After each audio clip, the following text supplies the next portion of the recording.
Thank you, Natalia, for agreeing to be interviewed for EURA101. My first question is, who are Europeans and what is Europe? Serena, thank you for this fantastic question. Very difficult question, huge question. Who are Europeans? Europeans are people who live in Europe, aren't they? But then, what is Europe? Well, the simple answer to this question, it's a continent. But let's go back to geography and let's see what is the definition of the continent. Continent is a big landmass surrounded by water. Australia is a continent, Africa is a continent, America is our continents. Europe doesn't have a problem with the sea border on the north. It's washed by the North Oceans and seas, and it's an uneasy neighbor. Several ice ages changes the life of peoples of Europe. We have the Atlantic Ocean to the west. It hasn't been crossed by the Europeans for a long time. We have the Mediterranean Sea to the south, and it's probably more of a highway to the other continent, Africa, than separation. But then we're coming to the eastern border. And where is the eastern border of Europe? Europe doesn't have a watershed separating something called Europe from something called Asia.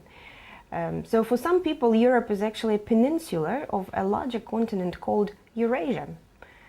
If we look 50 million years ago, there once was a shallow sea separating the two continents, but no more.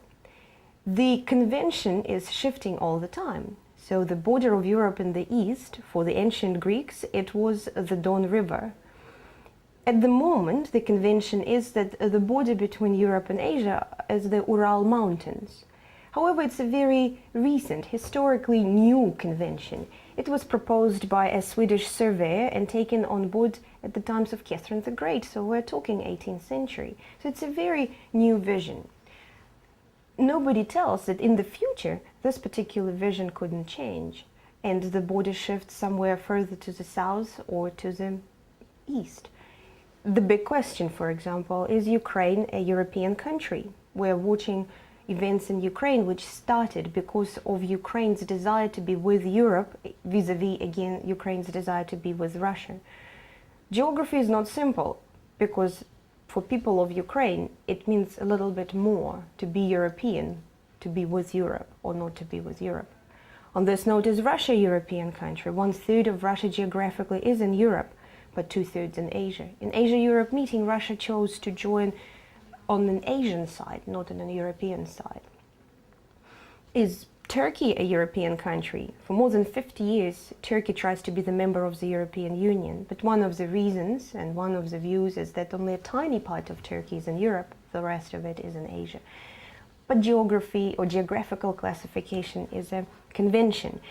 However, it has real-life consequences for the people who live in whatever we call Europe, and in their aspirations to become members of something we call the European Union, which is a political and economic union at the moment of 28 states.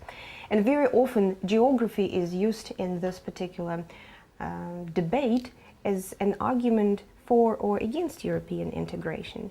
I think we should watch the space for that, but we also should keep in mind that Europe, in a paradoxical way, is a geographical convention. And we have to be critical in answering the question, who are Europeans and what are the borders of Europe?